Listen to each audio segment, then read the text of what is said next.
Right, if this is where we are as Jews, complaining about egg salad, God has been kind to us, right? Thank you. Of all the complaints Jews have had over the centuries, if we're at egg salad, I think we'll take it. All right, for those of you who are joining us, today is May 14th. It is the day that the United States Embassy was dedicated in Jerusalem. So that's a certain historic marker that has nothing to do with our class whatsoever. We are in Tractate Chagiga. I want to give you a little warning as far as calendar. We will be off. Here you go, Phil. We'll pass it around. We will be off next week because of Shavuot, and we'll be off the week after because of Memorial Day. So we're going to have 2 weeks off. Please don't forget about Talmud class. Come back 3 weeks from today. Those of you who are online, you'll see that there's going to be a couple of weeks gap in the dated episodes. We are entering part of the most famous section of Tractate Chagiga. This is why people of philosophical bent study Chagiga. So up until this point, we've done all kinds of things. The Mishnah talked about 3 categories of prohibition as far as what you can study with what numbers of students. Sexual prohibitions, you can study with, you're not supposed to do it with 3 people present because the third can distract the second and then they don't listen when you're teaching the first. That's what the Talmud came up with. Then the second category was Maaseh Breshit, where you're not supposed to teach to 2, it's supposed to be individual teaching of a Rav to a Talmud, a rabbi to a student, one-on-one, very delicate matters, but it can be conveyed. There's no real fear associated with it. And then Maaseh Merkava, it says you can't even teach to one, Ela im kem hu haya chacham umevim midato, unless he is a wise one who already knows and is able to discern Maaseh Merkava on his own, which is a really interesting thing because how can he know if he doesn't, if he can't be taught unless he already knows? And if he already knows, why would you have to teach him? No? Well, we concluded that Well, the rabbis didn't want anybody to teach so this to anybody. we saw a couple of maases, a couple of agadatas, where people got blasted by divine fire for inappropriately or ill-preparedly teaching Maaseh Merkava, and they had this concept of how far into the first chapter of Yechezkel, the vision of the Merkava, you can get, and it all turned on this word chashmal, which is the word that has to do with the fiery flashes that fly around the vision of the Merkava. And when somebody teaches the chashmal correctly but incorrectly, they get blasted, presumably by the chashmal, which is somehow sympathetically drawn into our space and time by that teaching and focused on the person who's doing the teaching. All right, all of that is important background to understand what's going to happen in the next page or so of Chagiga, because these concerns are going to come back. Okay? Everyone got the setup? I have us on 14b, right near the top of the page. If you look at the first Hebrew words, now let's find it in your Sansinos. It should be the first 14b.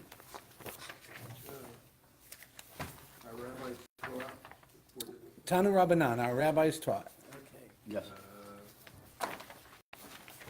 Let me just make sure. Is that Yochanan ben Zakkai? It is Yochanan ben Zakkai. Do those Yes. prohibitions that you just mentioned, how many you have to teach to, or this is forbidden, they're still applicable today.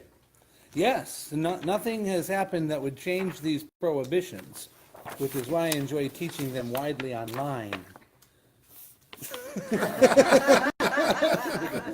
Let's see, 1, 2, 3, 4, uh-oh. No, the truth of the matter is, I know what the Talmud says about Maaseh Merkava, and I know what a lot of other books say about Maaseh Merkava, but I would not arrogate to myself any sense that I might know something that was taught by one of the people here quietly to their own students in the Talmudic age. It is not only possible, it is probable that they had interpretations of Maaseh Merkavah that they did not convey in a public forum, that did not make it through the editing of the Talmud, that do exist. And in that sense, those who then hang large systems of Kabbalistic interpretation on the concept of an esoteric tradition, well, they have a point in history where there clearly was some esotericism, some hidden teachings.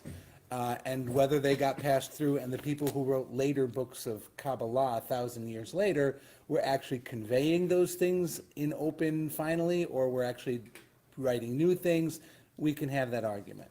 I don't know that the Kabbalah that we have is actually the esoteric teachings that we see hinted at in the Talmud, but I also don't know that they're not, because I don't know what they are. And I'm not pretending, like Maimonides, even Maimonides said, I haven't been taught anything as far as secrets of the Torah. Like, he doesn't claim to have had a rabbi who conveyed to him secrets that were passed on by the generations.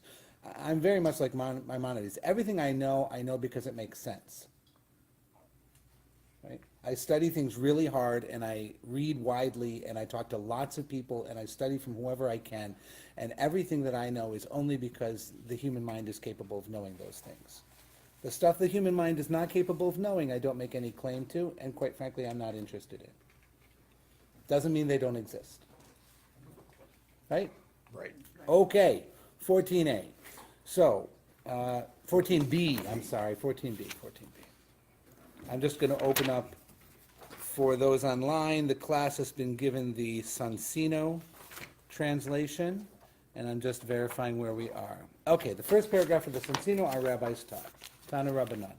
And in the Hebrew page of the Talmud, on 14b, it's the last two words of the second line right at the top of the page.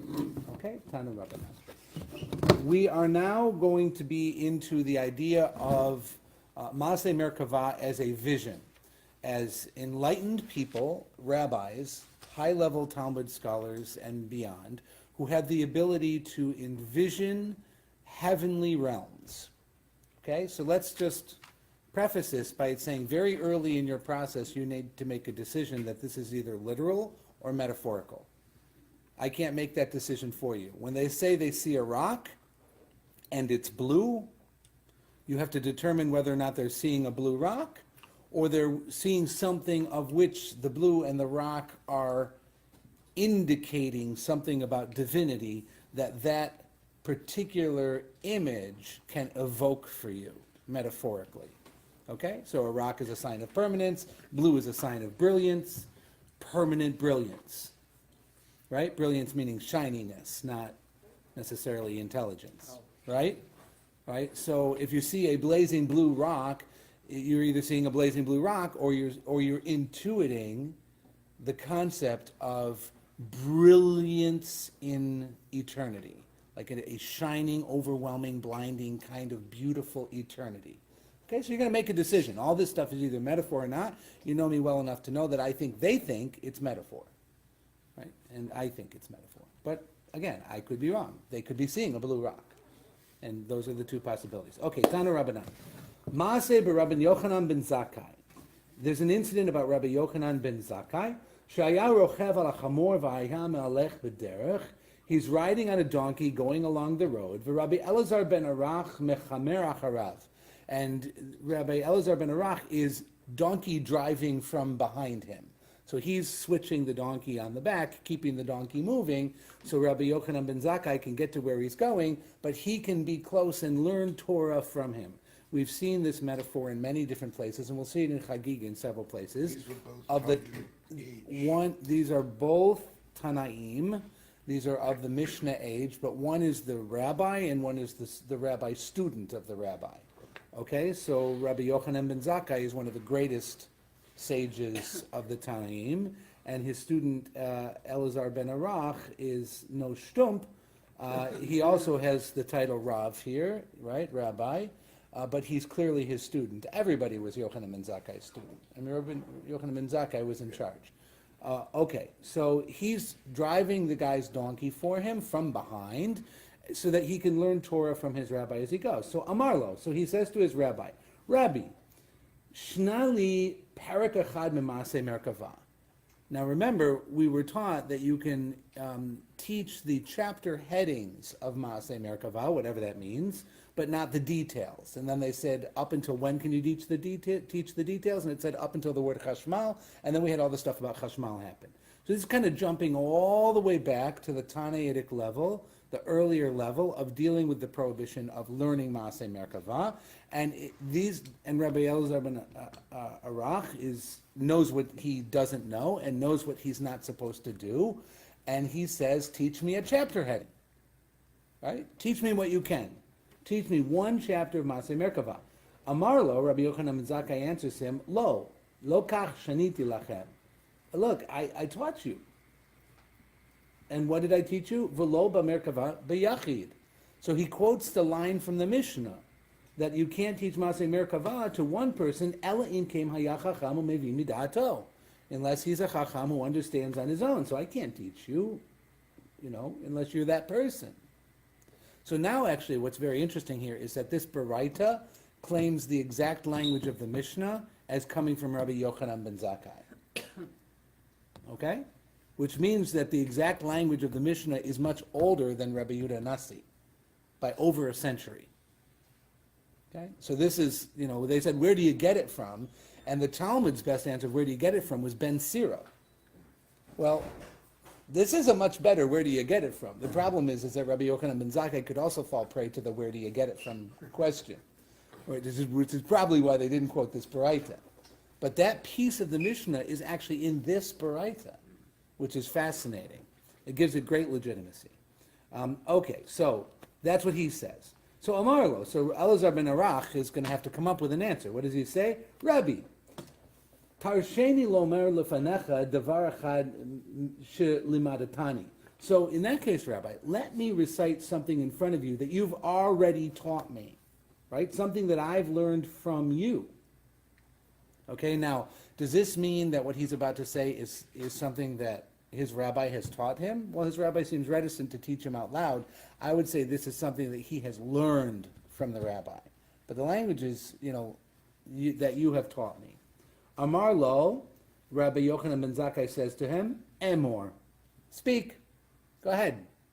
But, it goes on, Miyad, Yarad Rabbi Yochanan ben Zakkai me'alach hamor, but Rabbi Yochanan ben Zakkai immediately gets down off the donkey, V'nit atef, and he wraps himself in a garment, certainly sounds like tzitzit to me, Lehit atef batzitzit, V'yashav ala even tachat hazayit, and he sits down on a rock under an olive tree. So either he's expecting a very long lesson, or something strange is happening, this behavior. Amarla, Rabbi Elazar ben Arach says, in Rabbi, Mipnei ma yaradata me'al hamor. Why did you get down off of the donkey? Amar, Rabbi Yochanan ben Zakkai says to him, Afshar ata deresh memaaseh merkavah u'shchina imanu u'malchei asharet malvin otanu ve'ani erkav al hamor. Is it possible that that you would be teaching Maaseh Merkavah, and the divine presence, the Shekhinah will be with us, and the ministering angels will be accompanying us, and I'm going to be riding on an ass?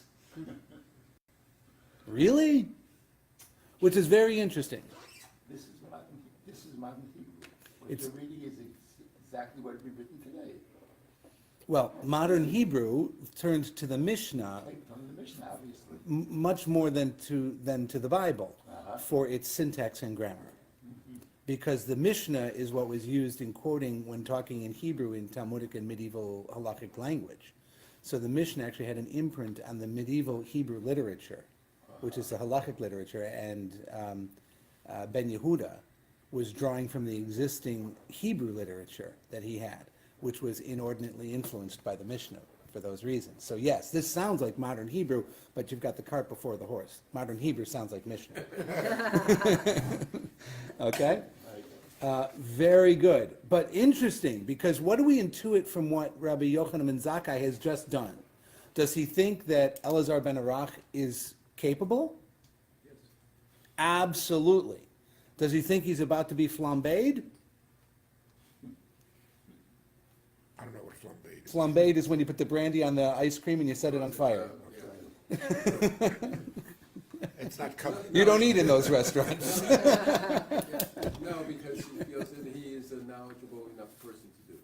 He's right. He doesn't seem like he's in danger. He's showing tremendous respect. What's more, he's sitting down in front of his pupil, which, right, the pupil rises in front of the rabbi, and so the rabbi sits down and he's giving his pupil this incredible one-on-one attention. I'm going to sit as your Rav, as you teach me, and I'm mitatef batzitzit, and I'm prepared for the Shekhinah to appear from your teaching. I'm prepared for the Malachei Sharet to appear from your teaching.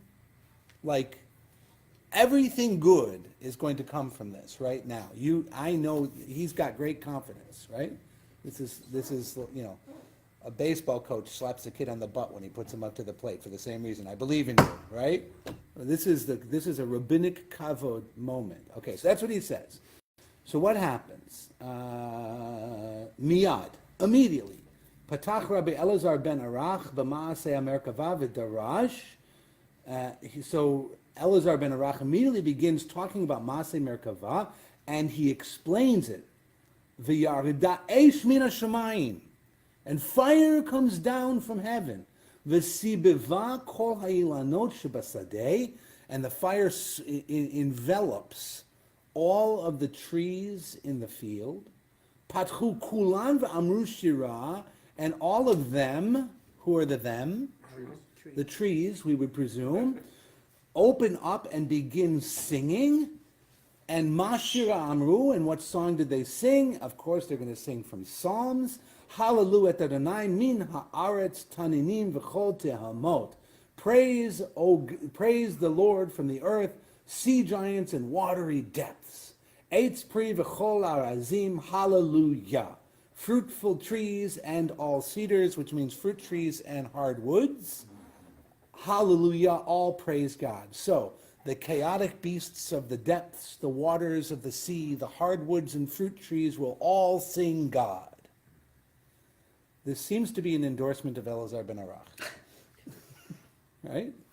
Okay. Nana malach min ha'esh va'amar. And an angel now comes out of the fire and speaks. Hein, hein, maseh merkava. These are the deeds of the chariot. Amad Rabban Yochanan ben Zakkai v'nashako al rosho. Rabbi Yochanan ben Zakkai gets up and he gives him a kiss on the head. Va'amar, and he says, Baruch Adonai Elohei Yisrael shenatan bein la'Avraham Avinu. Blessed is the Lord our God who has given a son to Abraham our father. Sheyodea lahavim lachakor v'lidroch v'maseh merkava. Who knows how to understand, how to explore and expound on the Maaseh Merkava. Okay, the Baraita is not done, but wow. Wow, indeed. Right? So finally we have a Maaseh Merkava teacher who fits the model of the Mishnah. He went in an understudy, came out a star. He knew himself, of his own knowledge, he knew what it was, yet he had a teacher, and the teacher is able to doresh with him in the presence of just the one, and nobody dies. Well, he's quoting, he begins by saying, I'm going to talk about something you taught me. Right. So He didn't come out. this is really from, So what's interesting is Avraham Avinu here. Why Avraham Avinu? Because in rabbinic interpretation at this day, we have several midrashim and extra canonical stories like Josephus, who posit Avraham Avinu as a pure philosopher Jew. And he lived in the cave from age 2 to 3 without any human education, and saw of his own knowledge the sun going up and down, and saw that it was the God and wasn't the God. Then the moon was the God, wasn't the God. The stars were the gods, weren't the gods. Came to the full conclusion that there is only one God in heaven, from which he merited to have God say, Lech lecha me'artzecha, and go on this journey. And that's Avraham Avinu. So what's happening here is that the Baraita is pulling that Avraham Avinu and calling Elazar ben Arach a true progeny of that Avraham Avinu. able lahavin, lachakor, v'lidrosh, b'maaseh merkava. If this recommendation doesn't get you into college, none will. What's not clear is that Arak begins his speech by saying, I'm going to tell you something you taught me. Yes. So it isn't him who's the Well, chief actor here. the Tosafot Rishonim go on a really long time on that exact point, because the language of that is funny. It's funny. Teach me something and that you have taught me, or I will teach you something that you have taught me. Or, in the context of a rabbi who says, I can't teach you, you know I can't teach you this. But boy, he seems ready to listen, right? So, I mean, these are the best teachers. The best teachers are the ones who teach kids everything they need to know to come up with the real lessons by themselves, right? So the worst form of education is teaching towards the test.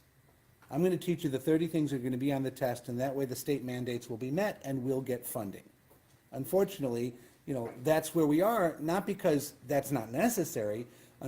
Sadly, that seems necessary in our educational system, but that's not the best form of education. Best form of education is the kid has absorbed the world of knowledge around this, so that any question you ask them around it, they have the pieces to come up with the answers, right? That's this kind of learning here that we're engaged in. Okay, but the Baraita goes on. Questions about this? Notice, however, it's very cagey. Do we have any idea what he taught? No content whatsoever. The content has not been conveyed to us in the Baraita. Did they distract you with all of the fancy sizzle on the steak that you forgot about? Began his exposition. Yeah, and then the fire comes down and the angels come down and the blessing after. The angels say, Hein, hein, Maaseh Merkava. These are truly this is Maaseh Merkava. But what did he say? You're not allowed to know. Okay? So clearly the Baraita is supporting the esoteric knowledge theory. Okay? Okay. Let's go on and see what else the Baraita does. Now the Baraita comes in and does something that Baraita don't normally do, which is to add an anonymous kind of conclusion to it. That's not part of it. Yesh na'e doresh ve'ein na'e mikayem. There are those who are great at giving sermons or being drasha people, but they're not so good at doing stuff. People with beautiful words and no deeds. V'na'e mikayem ve'ein na'e doresh. And there are people who are great doers, but they're not men of words. They don't speak or interpret really well. Ata na'e doresh v'na'e mikayem. But you are a man of words and a man of deeds. Right? Ashrecha Avraham Avinu she'elazar ben Arach yatsa mechalatzecha. Happy are you, our father Abraham. Evidently, the voice of this Baraita is speaking to Avraham Avinu, that Elazar ben Arach has emerged from your loins. Yatsa mechalatzecha. Ukish ne'amru hadavarim lifnei Rabbi Yoshua. No, so that's the end of the first part, but the Baraita continues. Now, this story is now related to Rabbi Yoshua, who's another Tana of the same age as Elazar ben Arach, another student of Yochanan ben Zakkai. So when these matters are related to Rabbi Yoshua, v'hayahu v'Rabbi Yossi HaKohen mehalchin baderech, he and Rabbi Yossi HaKohen, a colleague of his, are walking along the road. Amru, they said, Afanu nidrosh b'maaseh merkava. I want to do that. Right? I want to do that. Let's go get the fields on fire again. That sounds so cool. Patach Rabbi Yoshua v'darash. Rabbi Yoshua opens up, begins his thing, and he starts expounding or elucidating on this. Ve'oto hayom tekufat Tammuz haya. And by the way, you should know they're in the middle of Tammuz, which is the hot season in Israel, blue skies month after month, right? And nitkashru shamayim ba'avim v'nir'a kamin keshet ba'anan. So when he starts to speak the words of the Maaseh Merkavah, this Chamsin hot blue summer day becomes cloudy from horizon to horizon, and a rainbow appears in the heavens. Is that an endorsement of him? Don't know. Should be rainbows in Yeah, it. if nobody dies, it's all good. It's a low bar. Water around anyway, so how do you get a rainbow? I mean, From the I clouds. know, but, yeah, well, Well, that's why Right. it's so This is clearly a siman. It's not very subtle. This is a sign from the heavens. Nit kashru shamayim ba'avim v'nirim kamin keshet ba'anan. Okay. Hayu malachei asharet mitkabtzin uva'im lishmoa, and the ministering angels gathered to come and listen to him. Kivnei Adam shemit kabtzin uva'in lirot b'mazmutei chatan v'kala. And they came and gathered with the kind of enthusiasm and agitation of a person who comes as an invited guest to the bride and the groom, like to a wedding, right? Wow, nice. Do you think he got what he wanted? Unless he really just wanted fire, right? Oh man, I got a rainbow. I wanted fire, right? So this is good. Halach Rabbi Yossi HaKohen. Now Rabbi Yossi, now he's got two of his colleagues have been able to pull this off. Here comes Rabbi Yossi HaKohen. Rabbi Yossi HaKohen, halach v'siper devarim lifnei Rabbi Yochanan ben Zakkai. He goes back to Rabbi Yochanan ben Zakkai and says that Elazar ben Arach thing you told us was great, but you should see what just happened, right, with the rainbow. Okay, so, Va'amar, Yochanan ben Zakkai says to him, Ashreichem v'ashrei yoladetchem. Happy are you, and happy are those who gave birth to you. Your mothers would be so proud. Ashrei einai shekach ra'u, and happy rejoicing are my eyes that so have seen. Va'af ani va'atem b'chalumi misubim hayinu al har Sinai, because I and you were together in my dream, seated together at Har Sinai. V'nitna aleinu bat kol min hashamayim, and a heavenly voice came out to us from heaven in my dream at Har Sinai, us together. Alu lechan, come on up to here, meaning to heaven, right? Traklin gedolin umitzaot naot mitzuot lachem. Large dining halls and couches have been prepared for you. Atem v'talmidechem talmidechem mizumanin lechat shlishit. You and your students are all invited up to the third level. Whatever that is. But this is a dream. It's a dream. So Yochanan ben Zakkai is one, and your students would be these guys, two, and their students would be the third. Well, Lechat Shlishi is now either going to be to a third realm of heaven, or it's the third layer of students, this is right? the third of the 7 layers of heaven, yeah. The highest or the third from the lowest. Not, people with Sefirot and everything else are going to take this stuff more literally, and they're going to put them in particular things in relationship to other particular things. It's not my specialty. I won't presume to go for or against. But this is clearly an endorsement from a bat kol in a chalom, a voice from heaven in a dream from Yochanan ben Zakkai. And the fact that it's a bat kol in a chalom doesn't make it less believable if you're a modern cynic. It makes it more believable if you're a Talmudic student. This gives it great credibility. And remember, this is all the Baraita still. This isn't Gemara. This is Gemara quoting a Baraita. So this is a Mishnah age teaching about Yochanan ben Zakkai, Elazar ben Arach, Yossi Cohen, and who's our other guy? Yoshua, Rabbi Yoshua. Okay? These are serious guys. These are the major Tanaim of the Mishnah.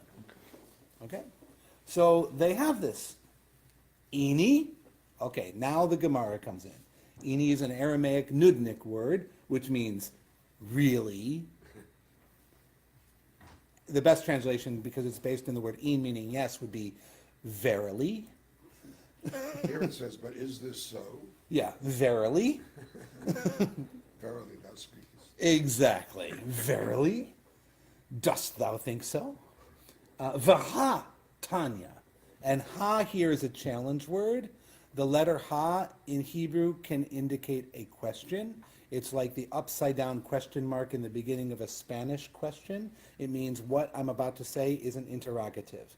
So Ha on the front of a word can mean question. Ha shofet ha'aretz atah. Are you the judge of the earth? Abraham says to God when he threatens to destroy Sodom. Are you the judge? Ha shofet ha'aretz? Ha tzadik atah. Are you right? Are you justice? All right, so this is v'hatanya. And isn't it taught? Now, Tanya means another Baraita. So we just had a Baraita that said all this stuff, and now you're going to get another Baraita that seems to contradict some piece of it. Okay, so is it indeed so? And this is, by the way, going to zero in on Elazar ben Arach teaching in front of Rabbi Yochanan ben Zakkai, the first guys we saw. Now, the Braita is written in Mishneh times, Yes. but it's included in the Talmud. It was left on the cutting room floor by the editor of the Mishnah, and the Talmud owns all the cuttings, and it brings them back in. Okay. Think about filming a movie and you've got 4 takes of the same scene. Is one more authoritative than another? One makes it into the movie. But a student of the movie who owns all the outtakes can really talk about that scene with more information. So, and we don't know why it wasn't included in the Mishnah. They never say why. Rabbi Yehuda Nasi is a particular editorial voice, and he's the strong voice of the Mishnah. He doesn't tend to like Agadata. So the fact that he kept the one line out of the Baraita saying that you can't teach Maseh Merkava except to one if he knows blah, blah, blah, that line is in the Mishnah, and the whole story around it is gone. I think the story is older than the Mishnah, and he just wanted the rule. And he didn't want to bog the Mishnah down with stories, even if there are stories of his rabbi's rabbi, which is the case here. Authoritative stories that everyone should know. He doesn't see the Mishnah as the place to convey Agadata. Okay, so he lifted from this, I think this Baraita is older than the Mishnah, and I think he lifted from this Baraita the halacha. And he fitted in with other halachot that match what he was trying to say in chapter 2 of Chagiga. That's how an editor works. Okay? I'm getting confused with the story, the Agada and the Braita, the Halakha. So everything that we read up until the word ini is a single Baraita today. That is one of the longest Baraitot you'll ever read. All the story of Yochanan ben Zakkai, and the story of Rabbi Yeshua, and the story of Elazar, not Barach, number 3. Yes. All of that is in the Baraita. When we came at the very beginning of that Baraita, when Elazar ben Arach asked Rabbi Yochanan ben Zakkai if he would please teach him, the answer was, I can't, because I've taught you, lo b'yachid ela im kem hu hayachacham u'mevim midato.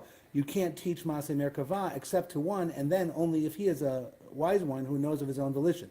Rabbi Yochanan ben Zakkai quoted that at the beginning of this enormous Baraita, and now the Gemara is going to bring another Baraita to contradict that, and say, really?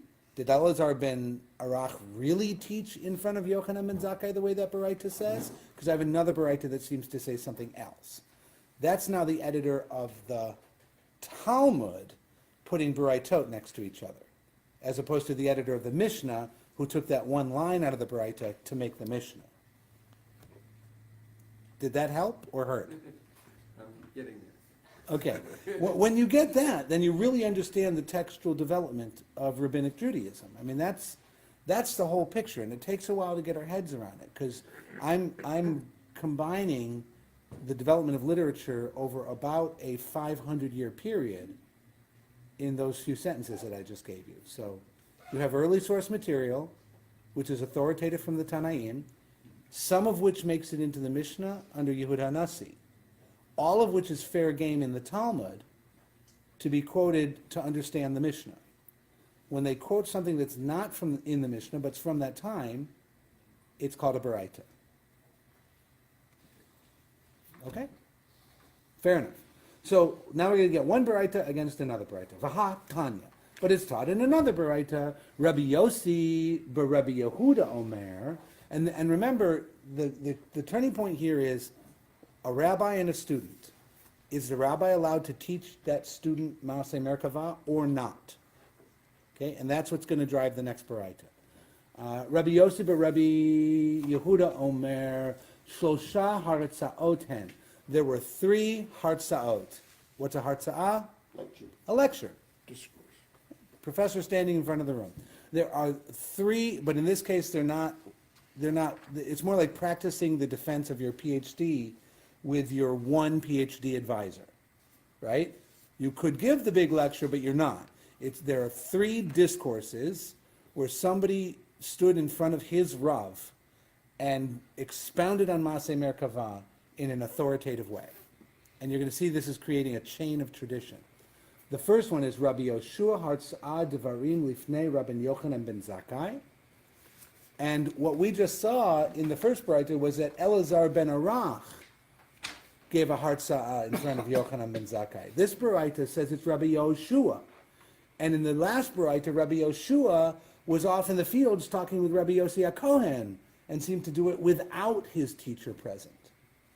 So this Baraita has a completely different chain of tradition as far as Rabbi Yochanan ben Zakkai teaching to somebody.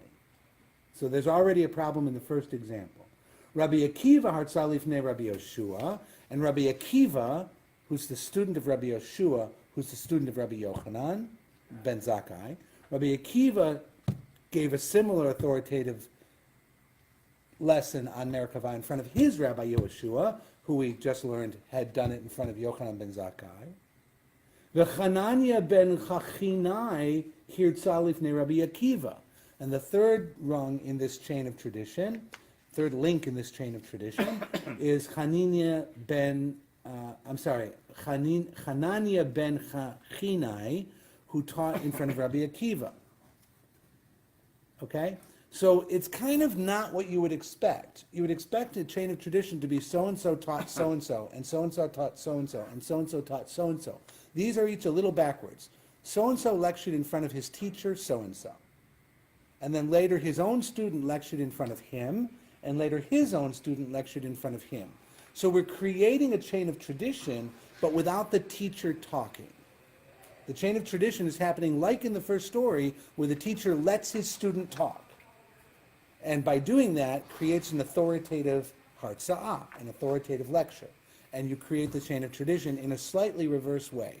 Yes? So why is it a problem that he's talking without his teacher present, and Yeshua is talking without his teacher present? I don't understand. Well, where does real knowledge come from for a rabbi? 2 places. Well, you're studying more from your mentors. From your Torah or from your teacher. Right. And if Rabbi Yeshua stands up and expounds forbidden teachings on a hidden subject without his teacher, he could be accused of making it up. Where's it coming from? Okay, so it's more about like having an air of authority? Yes, Okay. absolutely. This is an authoritative chain of tradition being established. And this Baraita says clearly that Rabbi Yoshua was the authoritative student of Rabbi Yochanan ben Zakkai.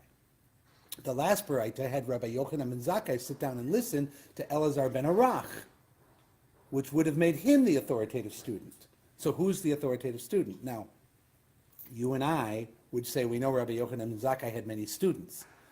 It's possible that both Baraitot are correct. But the editor of the Talmud, who's a nudnik, whom we love, put this Baraita here as a Hatanya. And to say, oh really? Elazar ben Arach was the golden child? I've got, over here it says Yehoshua is the golden child. What are you going to do with that? And he's going to play with it, because that's what the editor of the Talmud likes to do. It's Yes. making it almost mandatory that the student becomes the teacher. Because you have to have understood it first from your teacher, then you're almost giving it back to them again. So they're Right. switching The places. reason I use the metaphor of the PhD exam, defending your thesis as a PhD student, imagine if the defense of the PhD happened only with your advisor and only in private. Okay? But when you succeed, first of all, you're the one talking, not the teacher. Right. And when you succeed, you become a teacher. You're now an authoritative voice in your field by having been able to do that. That's this system. Once you get to the point in Maaseh Merkavah that you can give the full PhD defense of your thesis on Maaseh Merkavah to your teacher, and your teacher kisses you on the head and praises Avraham Avinu for having been your progenitor. Now you can go and have Now you've got your doctor. your own student. Exactly. You It's an imprimatur. All right? Okay, and it's not how change of tradition normally works. So this is how esoteric lore gets passed down. It's very different from the normal, just straight, linear, so-and-so taught so-and-so. I mean, think about Pirkei Avot. Moshe kibel Torah miSinai u'masara liYoshua. Right? Moses gets Torah from Sinai and gives it to Yehoshua, and Yehoshua to the next person, the next person to the next person. The chain is normally indicated top down. This is bottom up, next bottom up, next bottom up. Okay, what are we going to do? So what happens? We're going to solve this. We always do it, so. Ve'ilu Rabbi Elazar ben Arach lo kach hashiv. But the Baraita doesn't even mention Elazar ben Arach. Right? That's the voice of the Talmud, saying why he brought this as a Hatanya. Okay, now the Gemara is going to answer. Who's the Gemara? The Gemara is the same Nunuk who brought the two Baraitot as a Hatanya. Right? This is what the Gemara does. He asks the argument, and now he brings the logic after. The artzi v'artzu kame kachashiv. So this is fun. There's a little bit of a language play going on here in the Aramaic, and so this is an integral lesson that would have been memorized. And when Talmud takes on this kind of sing-song sounds, it's very enjoyable for the Talmud student. So the artzi v'artzu kame kachashiv. So the Baraita is only mentioning those times when a person taught and others also taught. So the person spoke and then they were spoken to, or there was a conversation. So in other words, this Baraita is talking about when it was in front of a Rav and others were involved. The artzu. The artzu v'lo artzu kame lo kachashiv, but someone like Elazar ben Arach who discoursed, but others did not discourse before him, the Baraita is not thinking about him. So presumably he spoke in front of Yochanan ben Zakkai, but then there was no other larger conversation, or more specifically, he didn't progenerate a line of teaching. So we don't have a student who then later went and gave a lecture in front of Elazar ben Arach. Okay? So the Baraita here is saying that it's a chain of conversations. If it's an individual conversation, artsy, he spoke to his teacher. That's all well and nice. But this Baraita is talking about he taught and then someone else taught. He taught, then they taught. So he taught, and then he had a student who taught to him, and then he had a student who taught to him. So the Baraita is talking about the chain, right? As opposed to Elazar ben Arach, who is evidently a one-off, alone with his teacher under the olive tree. But He didn't have a student. He may count, but he doesn't need to be included in this Baraita because he didn't have a student. And this Baraita is about people who then had students. What's the problem with that logic? The Gemara immediately says, but v'ha Hanania ben Chachinai, below Artsu Kame v'kachashiv, the third guy in the line here also didn't have a student. So what's he being reckoned for here? Da'artsi miha kame man da'artsi. Well, at least he talked to somebody who had himself been a student. It's a weak answer. Very. It's a weak answer. But it's a good enough answer for the Gemara because the Gemara is the one who did the Hatanya in the first place and doesn't really want to trip himself up. Well, this translation says that Eleazar ben Arach doesn't count. He doesn't count. Lo kachashiv. He is not thought of. He's not considered. But he is if he's quoted in the... Yeah, that's a harsh translation. He's in a Baraita. He's important. Yeah. He has this moment where the heavens open, the Right, fires right. come down, the trees sing, the angels proclaim him to be correct, and his rabbi kisses him on the head and blesses him in the name of Avraham Avinu. Right. You can't say he's not being considered for anything. It's kind of like your other story from last week, about the rabbis arguing the one who's right, and God is on his side. That's coming. That's in this chapter. No, that one, you're talking about the Tanur Shalachnai. That's in Bava Metzia. We've got similar things coming with Acher. All right, Elisha Ben Abuya is coming up real soon. Okay, so, end of that.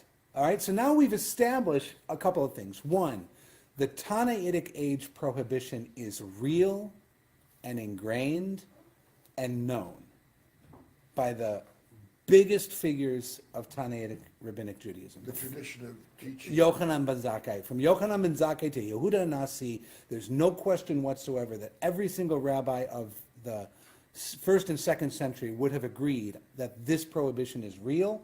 The Maaseh Merkavah is a field of study. It is not to be studied in public. It is handled by a rabbi-disciple relationship, and then only very rarely with a very special student who himself becomes a great rabbi. And that there is the power of heaven involved, and therefore danger and blessing, right? So that they've put it in that category. That's real. The rabbis of the Mishnah would, now, it's clear, they all agree on that. It's not a subject for debate, which means all subsequent Judaism is going to view Maaseh Merkavah that way. Okay? And when a Rambam comes in the Guide of the Perplexed and tries to teach the metaphorical philosophical interpretation of the words of the Maaseh Merkavah from Ezekiel to get out of physical imagery, he has to admit that he's not in this chain, right? It doesn't seem to bother him, but he does admit it. And yet he still accepts that there's a prohibition, so he can't just spell it out. And he talks about having to teach things that are secrets of the Torah the best that he can in the way that he can. And that's why the Guide of the Perplexed is kind of the way it is, because his core topic is to understand physical imagery in non-physical ways. And he has to deal with the Merkavah, which has this prohibition associated with it, so he can't really write a book about it without being twisted. Yeah.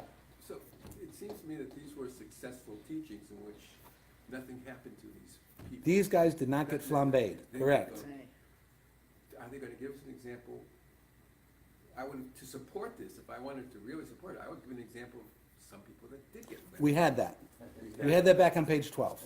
On page 12, we had No, you said it passed already, I missed it. back on page 12, we had two stories, one a Noar and one a Tinok, who were studying or expounding on the word Hashmal, and they got blasted by fire. Okay, so they already, So the unprepared or the ill-suited for this should not be doing this. and so we've had that already, that. Yeah, Yeah. but we also had the stories, I'm They having do trouble a lot. reconciling the stories that we had earlier about the two rabbis who refused to teach. The one Right. whose mentor died before he Right. got over them, the other one who wouldn't teach before the great yeshiva. Right. So we've had reticence within the rabbinic system not to be conveying this, and not even to receive it, though once you wanted it, because you're trepidatious about, the chain of receiving, of having God's blessing, that you should be doing this. And you have also an eagerness and a curiosity on the part of the rabbis to learn Maaseh Merkavah, and the disciple who knows this knowledge tricks them into teaching him Maaseh Breshit, and then him refusing to teach Maaseh Merkavah in the end. So it really is, this is known among the authoritative rabbinic community to be a subsect of their own community, that they don't all have this knowledge. This is a really hot topic that could It's a really- hot topic. That could cause this place to go. We could get in trouble studying. It's electric. Yes. So how did they decide what was okay taught and what wasn't? Like, this is supposed to be secret, private stuff only for the holier, more informed, whatever, however they decided. So- that is- So how do they decide what they can or can't teach? What's interesting is that the Mishnah prohibition, and Rabbi Yochanan ben Zakkai says it's him who taught it, is a prohibition against the rabbi. It's not a prohibition against the student. So when the student stands up and starts talking about Maaseh Merkavah, he is not breaking the prohibition. If he's wrong, he's going to get toasted. If he's right, the angels will sing. Right? So the So the question. students being curious, and they're just. So the students are probably thinking about this all the time, and what seems to be the mechanism is the student goes to his rabbi and says, "Can you teach me?" And the rabbi says, "I can't." And the student says, "Will you let me try?" And when the rabbi gives indication gets down off the donkey, wraps himself and sits down and waits, it's obviously indicating that you can, I trust that you can do this. That's where the student's knowledge has been permitted to be spoken out loud, right? So the mechanism seems to be go to your rabbi, say you think you've got it, and see if the rabbi agrees, and then go ahead. That seems to be the mechanism. Except it ended in the time of the Talmud. Well- There were no other qualified, the chain ended. Well, there are Kabbalists who would disagree with you, Oh, okay. right? But the Talmudic tradition doesn't have later people doing Right. this, I right? was gonna ask that, how is this related to the study of Kabbalah? So the study of Kabbalah, well, the study of Kabbalah or Kabbalah? Because the study of Kabbalah is an academic discipline and Kabbalah is mysticism. Okay, Kabbalah. Okay, so within the world of Kabbalah itself, these are the source texts that indicate that the hidden secrets of Kabbalah were known and practiced by the greatest of rabbis and are profoundly real and profoundly dangerous and should only be given to disciples who are pure and faithful. And yet it's very, among the Kabbalists nowadays, its teaching is very widespread. But not Maaseh Merkavah.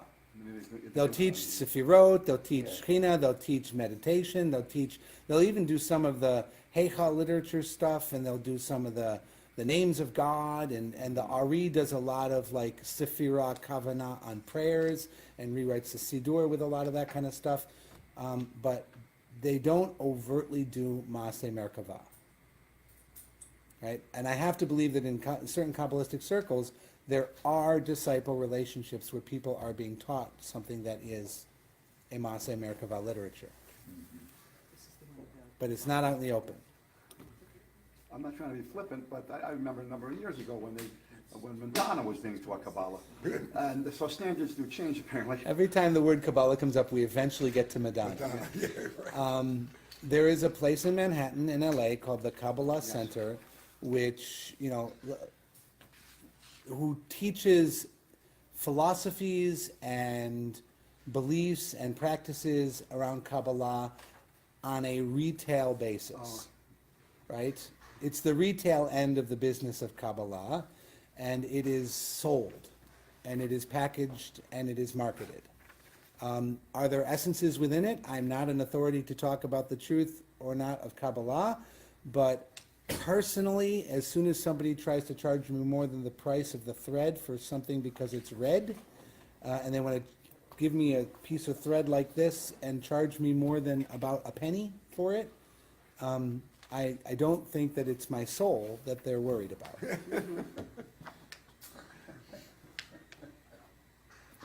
And there you go.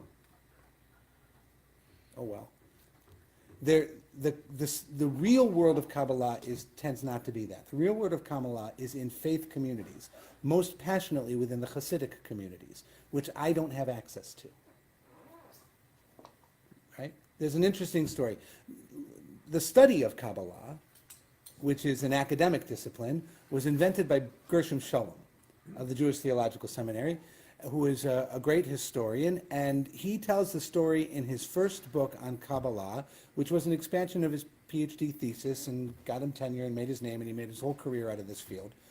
He tells the story of studying in Israel and attaching himself to a Kabbalistic rabbi, and this was a kid who had come from yeshiva background, could handle text, very smart, like there was no question that he had the ability to understand anything that could be put in front of him, and he was studying in this yeshiva, and he goes to the rabbi and he says, I want you to teach me Kabbalah.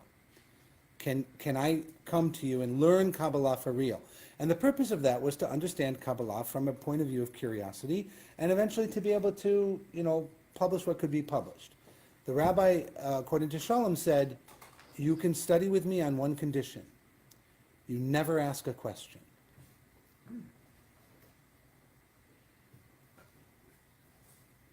And Shalom says he had to think about it, and he decided he could not be engaged in a learning environment with that limitation, and he went off and he studied academically and got every book he could and read it and put it together the best he could, and he came out with a historiography of Kabbalah, which is very interesting, which basically says in times of Jewish crisis, mysticism and messianism tend to increase as answers to the broken world to a powerless people. and that you have access to power that is not part of the human realm, and you have hopes for a redemption and a change of history that is contrary to everything and every piece of power around you. So Messianism and Kabbalah come out of the oppressions and the expulsion of Spain, and he goes through a whole bunch of different times where he sees that these things have fervor and produce literature out of crisis. That's his theory of Kabbalah. That would be contradicted by, wealthy Upper West Side people buying all kinds of Kabbalah books and meditative seminars and everything else when they're in absolutely no crisis whatsoever. They're in a spiritual malaise.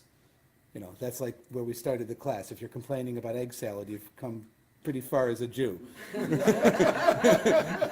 Right, of all the things we used to worry about, egg salad was not the most important. So now the egg salad's been pretty good. Okay, this is a perfect place to stop because now we do Tanu Rabbanan, Arba'a Nichnasu B'Pardes, the four who entered paradise, Garden of Eden, and this is one of the most famous pieces of Agadah in all of Talmud. Much ink has been spilt on this, and it is one of the core originating texts of Kabbalah, of mysticism, of philosophy. Anybody who writes anything in Judaism that is theoretical in nature has to deal with the four who went into Pardes and interpret them and explain them. In 3 weeks. And we'll do that next time.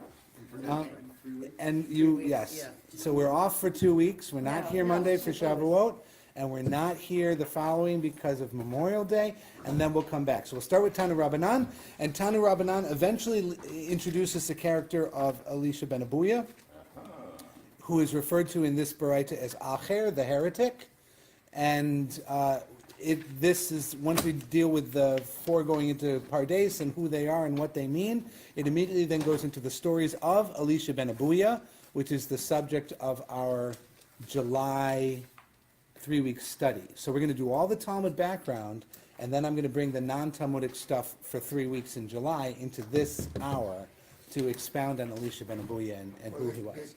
This is a new subject for the This, Talmud, right? this is kind of a new subject because since they've been in the Masei Merkavah and going there wrongly has been harmful, they have another story of kind of mystical envisioning, which of course has to be also the Masei Merkavah because you can't have more than one heavenly realm. So whatever this is also winds up having to be Masei Merkavah, right? Because Masei Merkavah isn't a wagon, it's heaven. Right? Okay, very good. We'll see you in 3 weeks. These guys coming up, they're on the Haggadah.